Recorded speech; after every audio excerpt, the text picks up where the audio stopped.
शिव महापुराण की कथा वर्णन कर रही है, शिव तत्व कह रहा है। सती मैया जब पहुंची, सम्मान नहीं दिखा,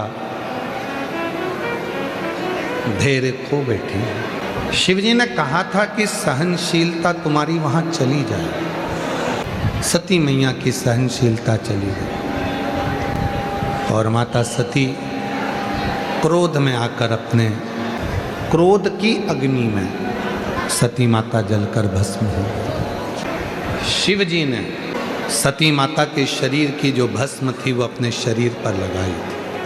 शायद दुनिया में ऐसा प्रेम किसी ने नहीं किया जो भगवान शंकर ने माता सती से किया। सती माँ चली भी गई तो भी माता सती के शरीर की भस्म को शिवजी अपने तन पर आज तक लगाते हैं। और आज भी नियम है महाराज, कहते हैं कि यदि जिस घर में बहुत क्लेश मचा होता है, बहुत ज़्यादा क्रोध, पति पत्नी का झगड़ा हो रहा है, सास बहू का झगड़ा हो रहा है, आपस में बहन भाई का झगड़ा हो रहा है, देवरानी जेठानी का झगड़ा हो रहा है, जिस घर में बहुत ज़्यादा मात्रा में क्लेश होता है, यदि थोड़ी सी भस्म, 12 महीने शिवरात्रि आती है, 12 महीने शिवरात्रि आती है, थोड़ी सी भस्म किन्हीं भी 5 शिवरात्रि पर थोड़ी सी भस्म तो बनाना आप लोगों को आती है ना। भस्म कैसे बनाते हैं तो कहा, जो गाय का जो गोबर होता है जिस पे हाथ ना पड़ा हो, मतलब गाय ने गोबर किया और वो गोबर सूख गया, अलोनी गोबरी। एक होती है गोबरी जिसको गोबर को लाए थापा और गोबरी बनाई, कंडा बनाया, और एक होती है अलोनी गोबरी, मतलब गाय ने गोबर करा, फोटा करा और वो गाय का गोबर वहीं पड़े पड़े सूख गया, जंगल में, वन में, रोड पर पड़ा हुआ मिल जाता है सूखा, उसको लाओ, गाय के गोबर को सूखा हुआ उसको जलाकर, उसकी भस्म जलाकर जो राख बने, उस राख को कपड़े के 4 भाग कर कर उस पर अच्छे से उसको छानकर जो भस्म तैयार होगी, उस भस्म को किसी भी शिवरात्रि पर 5 शिवरात्रि ऐसी ले लो, हर महीने आती है, थोड़ी सी शिवजी को चढ़ाकर वो भस्म अपने पास में डब्बी में इकट्ठी कर लो। मात्र 11 से 12 दिन तक वो भस्म शिव पर चढ़ी हुई 5 शिवरात्रि की भस्म यदि दरवाजे पर थोड़ी सी भी लेपन कर रहे हो, उस घर में क्लेश हो ही नहीं सकता। धीरे धीरे क्लेश समाप्त होता चलेगा, धीरे धीरे क्लेश समाप्त होगा, प्रेम बढ़ेगा, स्नेह बढ़ेगा, भरोसा होगा तो शिव जरूर मिलेगा। कितना विश्वास! दुनिया को लगता है 1 लोटा जल है, नहीं, वो तुम्हारा आने वाला कल बदल देगा। वो 1 लोटा जल तुम रोज मंदिर जाओ, रोज बाबा को चढ़ाओ, दिल से प्रार्थना करो, विनय करो, निवेदन करो। जब बाबा से आप दिल से प्रार्थना करोगे, निवेदन करोगे, तो बाबा सुनेगा, सुनता है। शिव उदार है। चंद्रदेव उसको समझ नहीं पाए थे। शिव उदार है, चंद्रदेव उसको समझ नहीं पाए, और केवल चंद्रदेव ने भगवान शिव का अपमान नहीं करा, शिव जी का अपमान करा चंद्रदेव ने, तो शिव ने स्वीकार कर लिया, कोई बात नहीं, अपमान हुआ है, कोई बात नहीं, कोई बात नहीं। पर एक समय ऐसा आया, नंदी भगवान शंकर की पूजन में लगे रहते थे, नंदी भगवान शंकर की आराधना में, साधना में लगे रहते थे, और चंद्रदेव उनको देखकर हंसते थे। चंद्रदेव नंदी पर हंसते थे, और नंदी भगवान शिव की साधना में, नंदी भगवान शंकर की आराधना में लगा। चंद्रदेव कभी भी नंदी के सामने नहीं रहे। आज जब नंदी भगवान शिव की पूजन की तैयारी कर रहा था, भगवान शंकर के पूजन की तैयारी जब नंदी कर रहा था, तब चंद्रदेव वहां आ गए। जो लोग 16 सोमवार का उपवास करे हैं उनको मालूम है, जो 16 सोमवार का उपवास करते हैं वो 16 सोमवार की कथा को जानते हैं। राजा ने रानी से कहा था कि शिव जी के पूजन की तैयारी कर दो, और रानी ने दासी को भेज दिया था पूजन की तैयारी करने की। रानी को दर बतर जगह जगह रानी को ठोकर खाना पड़ी थी। शिव महापुराण की कथा कहती है, भगवान शंकर का चरित्र कहता है। इसीलिए पशुपति व्रत करने वाले जितने भी होते हैं, जो पशुपतिनाथ का व्रत करते हैं, उनसे हम हमेशा एक बात कहते हैं, व्रत आप कर रहे हो तो प्रसाद आप बनो। भले थोड़ा सा आटा सेक लो, घी डालकर उसमें पानी डालकर शक्कर डालकर सीरा बना लो, रवा का सीरा बना लो, खीर बना लो, कुछ नहीं तो मीठा पुआ बना लो, कुछ नहीं तो मीठा भजिया बना लो, कुछ नहीं तो मीठा गुलगुला बना लो, कुछ नहीं तो मीठा पुआ बना लो, कुछ नहीं पूरण पोली बना लो। पर अपने हाथ से जो पशुपति व्रत करने वाली माताएं होती हैं, बेटियां होती हैं, बेटे होते हैं, शिव पुराण कहती है जब आप पशुपतिनाथ का व्रत करें तो अपने हाथों से भगवान का भोजन तैयार करें। पूजा की थाली लगाएं, अपने हाथों से भोजन तैयार करें। पूजा की थाली लगाएं, भोजन तैयार कर कर अपने हाथों से करें। कई लोगों की आदत रहती, मम्मी जरा एक लोटा पानी दो, शिव जी को चढ़ा के आना है। एक लोटा जल लो, भरो और फिर चढ़ाओ। और चंद्रदेव का जब आगमन होता है, चंद्रदेव जब आए, नंदी पूजन की थाली लगा रहा था, पूजन की तैयारी कर रहा।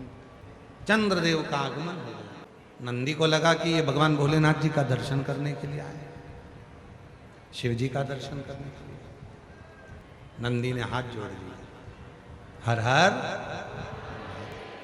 नंदी ने जैसे ही हाथ जोड़े, प्रणाम किया, चंद्रदेव को और अभिमान आ गया। चंद्रदेव को लगा कि मैं बड़ा सुंदर हूं, औषधि का देने वाला हूं, अमृत तत्व को जानने वाला हूं, इसलिए मुझे प्रणाम कर रहा है। पर नंदी ने प्रणाम क्यों किया? शिव महापुराण की कथा कहती है, शिव मंदिर के 3 स्थान ऐसे हैं जहां पर बैठकर केवल बैठ जाओ तो भी फल मिलता है। शिव मंदिर के, शिव धाम के, शंकर के मंदिर के 3 स्थान ऐसे हैं जहां बैठ जाओ, कुछ मत मांगो, कुछ मत बोलो तो भी फल मिल जाता है। कौन से 3 स्थान बताए? तो वर्णन किया तुमरुका जी ने चंचुला देवी को। पहला, मंदिर में जहां नंदी बैठता है, उस नंदी के जो पांव उठा हुआ रहता है नंदी का, उस पांव के पास वाली जो जगह होती है, सीधा जो हाथ होता है, वहां बैठ जाओ। भले कुछ मत मांगो, थोड़ी देर बाबा का दर्शन कर लो, श्री शिवाय नमस्तुभ्यम कह लो, ओम नमः शिवाय कह लो। कुछ भी नहीं मांगोगे तो भी भोलेनाथ तुम्हें खाली नहीं भेजेगा। 3 स्थान बताए, 3 स्थान बताए। पहला स्थान है नंदी के पास, जो चरण उठाए। चरण उठा मतलब नंदी उस चरण के माध्यम से आपके कष्ट को मिटाने के लिए शिव को बिठाकर तुम्हारे दरवाजे तक लाए। पहला। दूसरा, जलाधारी, समझिएगा जरा, थोड़ा ध्यान दीजिएगा बताऊं। जैसे ये शिवलिंग है, ये जलाधारी है गोल, पानी यहां से बहकर जाता है, जहां से भी बहकर जा रहा है, आपको उससे मतलब नहीं, बस जलाधारी जो पानी बहकर जा रहा है, इस जलाधारी के ठीक विपरीत दिशा में, उत्तर में पानी बह रहा है तो दक्षिण में आप बैठे। ये जलाधारी जिस साइड बह रही है उसी ओर मुख कर कर आपको इधर बैठना है, इधर मुख कर कर शिवलिंग की ओर मुख कर कर। ये दूसरा स्थान बताया। ये जो स्थान है, ये माता लक्ष्मी का स्थान है। ये जो स्थान है, कुबेर का स्थान है। ये जो स्थान है, सारी सिद्धियों का स्थान है। अष्ट सिद्धि नवनिधि इसी स्थान पर बैठकर भगवान शंकर से वर प्राप्त करती है। ये वो स्थान है जहां बैठकर आप कोई मंत्र भी नहीं पढ़ोगे, कुछ बोलोगे भी नहीं, बैठने पर ही आपको फल की प्राप्ति होना प्रारंभ हो जाती है। ये दूसरा स्थान स्वयं तुमरुका जी ने चंचुला देवी को कहा, ये 2 स्थान। और शिव मंदिर का तीसरा स्थान, भगवान शंकर के मंदिर का तृतीय स्थान कहा गया।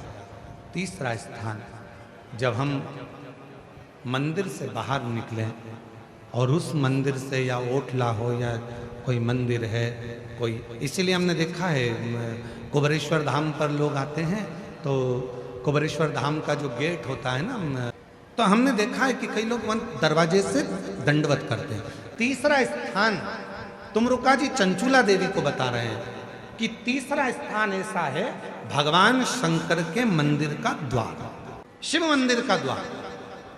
और जो भगवान शंकर के मंदिर के द्वार के बाहर, द्वार से जैसे दरवाजा, दरवाजे से थोड़ा सा बाहर निकलकर यदि आप शिव मंदिर की ओर मुख कर आप 2 क्षण के लिए भी बैठते हैं, कोई मंत्र नहीं बोलते, कोई साधना नहीं करते, कोई व्रत नहीं करते, तो भी शिव आपको उसका फल देता जरूर है। कौन सी 3 जगह हैं जम के बोलेंगे सभी? पहले नंबर का नंदी का जहाँ चरण उठा है उसके पास, दूसरे नंबर का जहाँ जलाधारी पानी बहकर जाता है उसके ठीक विपरीत की ओर जलाधारी की ओर, और तीसरा स्थान शिव के द्वार।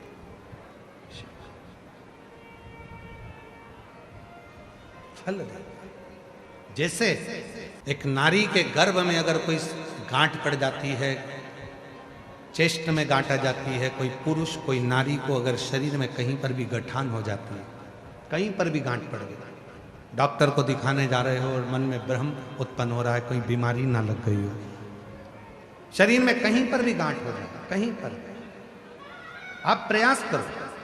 शिव मंदिर के जब पूर्णिमा का दिन हो, प्रदोष का दिन हो, सोमवार की अष्टमी का दिन हो, सोमवार का दिन हो, चंद्रमा की रोशनी जब शिखर पर पड़ रही है और उस शिखर की छाया जहां पड़ रही है उसी जगह पर बैठकर एक बेलपत्र शिव पर चढ़ी हुई चबा चबा कर रात्रि के समय उसको खाना प्रारंभ कर दो।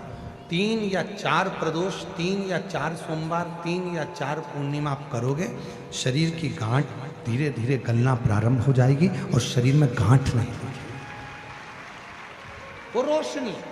और इसका प्रताप यहां वर्णन किया गया है। देखिए शिव महापुराण की कथा में स्वयं नंदी जब भगवान शंकर के पूजन की तैयारी कर रहे थे और चंद्रदेव का आगमन हुआ, चंद्र को प्रणाम किया, चंद्रदेव के अंदर अभिमान आ गया कि मुझे प्रणाम कर रहा है, नमन कर रहा है। किसी किसी को लगता है प्रणाम करो तो उसको लगता है कि मुझे प्रणाम करना है, मुझे जगह दी गई है, मुझे स्थान दिया गया है। ना, प्रणाम किया बड़े के नाते, सम्मान के नाते।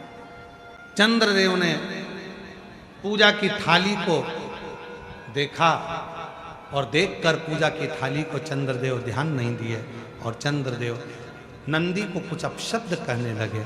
अपशब्द कहते हैं तो नंदी का दिल रोता है भीतर से। शिव भक्त का हृदय यदि रोता है तो उसका दंड व्यक्ति को भोगना ही पड़ता है। अब चंद्रदेव नंदी को अपशब्द कहकर चले गए, पूजा की थाली को लांग कर चले गए। अब चंद्र की स्थिति जो गई, चंद्रदेव अपने ससुराल में गए और दक्ष प्रजापति ने चंद्र को काया का रोग दे दिया। काया का रोग, शरीर में एक ऐसा रोग लग गया काया का कि वो छूटता नहीं, छूटता। कई बार बच्चे जन्म लेते हैं, बुद्धि का विकास नहीं हो पाता, शरीर का विकास नहीं हो पाता, हाथ पैर से कमजोर रहते हैं, पलंग पर सोए रहते हैं, बॉडी काम नहीं करती है, बच्चे चल नहीं पाते हैं, दौड़ नहीं पाते हैं, बैठ नहीं पाते हैं, भोजन नहीं कर पाते हैं, सुन नहीं पाते, बुद्धि का प्रयोग नहीं कर पाते। उनके लिए ये चंद्रशेखर शिव महापुराण की कथा कह रही है। डॉक्टर का इलाज करवाओ, डॉक्टर शिव का रूप है, वो जैसा बताएं वैसा भी करो, पर साथ में एक चावल का दाना,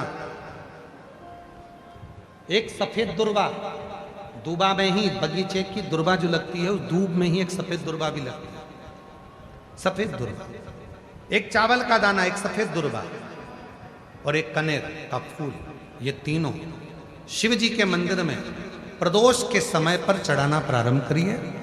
दुर्वा लेकर आ जाओ, चाने का जो चावल का दाना है वो लेकर आ जाओ, चावल के दाने को पीस लो, चावल के दाने को पीस लो, और पीस के उसमें दूध का लेपन, थोड़ा सा 2 बूंद दूध का, गाय का दूध मिल जाए तो उसका लेपन कर कर बच्चे के हृदय पर त्रिपुंड उसी चावल के दाने के दूध का लेपन करें।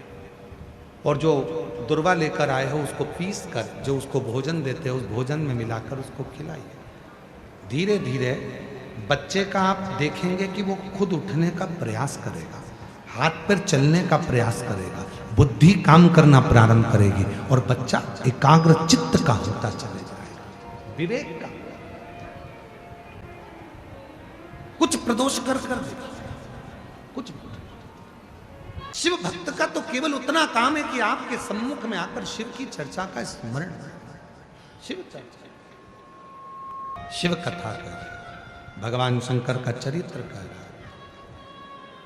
दक्ष प्रजापति ने श्राप दे दिया, चंद्र को काया का रोग लग गया। काया का रोग छूटे कैसे, किसके पास जाएं? देव ऋषि नारद ने कहा तुमने नंदी का अपमान किया। भगवान अपने अपमान को सहन कर लेते, पर भगवान भोलेनाथ अपने भक्त के अपमान को कभी सहन नहीं कर पाते हैं, कभी नहीं। शिव अपना अपमान सहन कर लेंगे पर भगवान भोलेनाथ अपने भक्त का अपमान सहन नहीं कर पाते। इसीलिए आपको शिव महापुराण की कथा में बार बार कहते हैं भगवान शंकर की कथा नहीं सुनना मत सुनो, पर शंकर की कथा की निंदा मत करो। शिव जी के मंदिर नहीं जाना मत जाओ, पर शंकर की निंदा मत करो।